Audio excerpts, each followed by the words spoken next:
It's Game Boy World, and this is Quarth.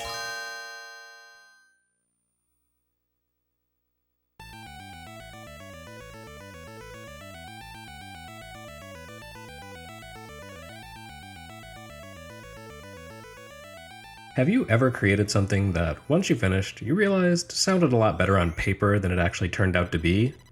I can only imagine that Konami's Team Wada experienced that very sensation after putting Quarth to bed. It's not that Quarth is particularly poor, it's just that, well, it's also not particularly great. The combination of block puzzler and shooter it offers had never really been done before to my knowledge, and that does make it something unique in its time. But simply being unique or different or new doesn't make something necessarily good.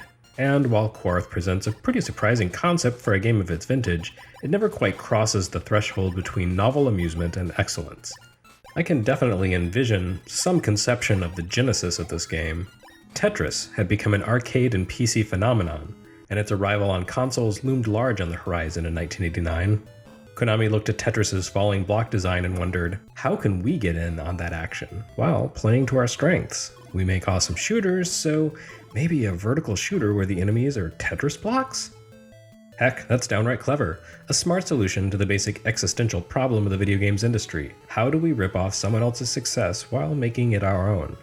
And so Quarth has you controlling a small spaceship or possibly a bell being held aloft through space by a pair of cherubim, taking on an invading wave of rectangular blocks by destroying them with other blocks.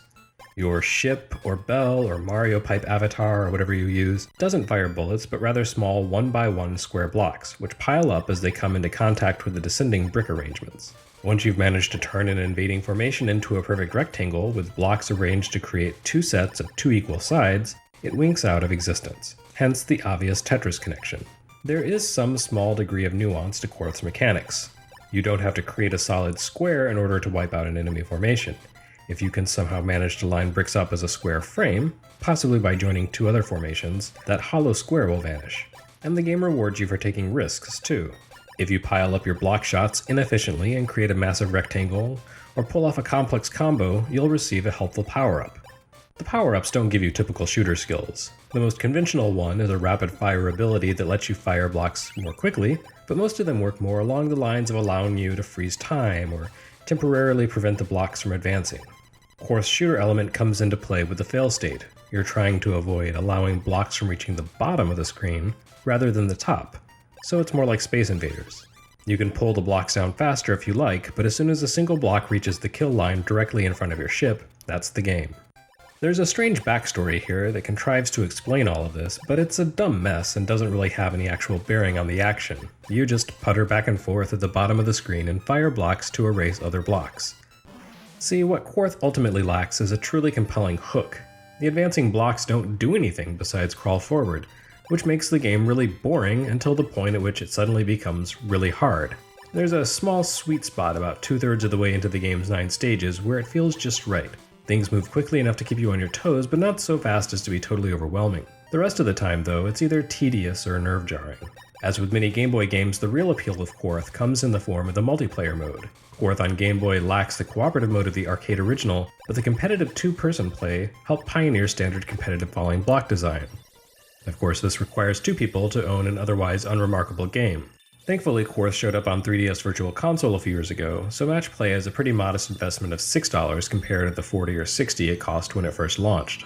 As I've mentioned, Quarth had its origins in the arcade, where it debuted in 1989 as Quarth in Japan and under the questionable title of Block Hole in the US. All versions of the game, including ports to Famicom, MSX, and X68000, are largely identical save for various platform-specific features. For example, the Game Boy port lacks color, and the multiplayer is competitive only on separate screens. However, the core mechanics and core level design appear to have translated across versions without much compromise. Despite its somewhat uninspiring single-player mode, Quarth is unquestionably a Konami creation. The arcade visuals in particular show off the same sort of color, shading, and animation design seen in contemporary releases like Super Contra. And the team behind the original work consists almost entirely of future treasure talent: Kazuhiko Ishida, Norio Hanzawa, Hiroshi Iuchi, and Muneharu Samejima. The only unknown quantity is the game's lead designer and producer. The arcade version lists Quarth's producer as Wada S91006, a name that literally only appears attached to Quarth. The Game Boy release lists Team Wada under special thanks, but it only includes credits for programming, music, and character design for the Game Boy version, not the actual original concept design. Even with a question mark hanging over the mysterious identity of Wada S91006, Quarth's staff is clearly a collection of the best and brightest, so I suppose even the greats can falter from time to time. Quarth lacks the complexity and hidden depth that would come to define the Treasure Crew's later creations.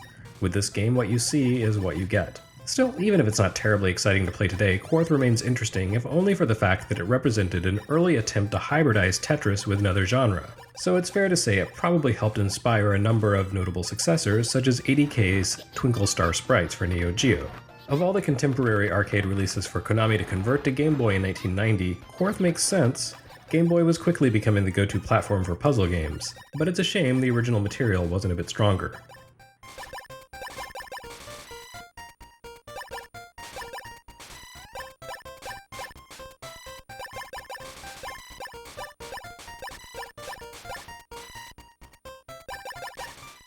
For an inevitable deluge of puzzle games of varying quality, keep reading GameBoyWorld.com. And please consider supporting this project on Patreon or by buying the book.